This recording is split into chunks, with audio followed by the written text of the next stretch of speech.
Sähkön hinta muodostuu 4 eri komponentista. Perusmaksusta, joka on kiinteä. Sähköstä, jonka hinta riippuu sähkösopimuksen tyypistä. Siirtohinnasta, jossa voi olla erilaisia hintoja päivä- ja yösähkölle.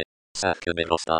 Esimerkissä on sähkölämmitteinen talo, jossa sähkön kulutus on ollut vuonna 2023 27 600 kWh ja sähkön keskihinta on ollut 7,63 senttiä kilowattia kohden.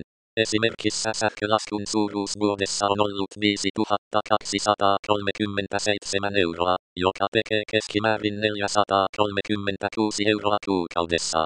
Talo on siis melko suuri, joten tavallisessa talossa kulutus on varmasti paljon pienempi. Luonnollisesti kulutus on talvella suurempi ja kesällä pienempi, joten jos laskentataulukon haluaa tehdä aivan tarkaksi, niin silloin pitää tehdä erilaiset painotukset eri kuukausille.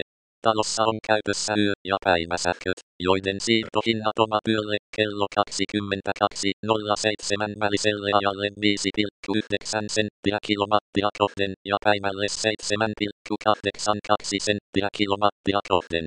Huomionarvoista on myös se, että vaikka sähkön kulutus olisi ollut nolla, niin silloinkin sähkölaskun suuruus vuodessa olisi ollut 1171 euroa. Se johtuu tietenkin siitä, että sähköverkkoa täytyy ylläpitää ja parantaa aivan samoin kuin kaikkia muitakin infraan liittyviä asioita.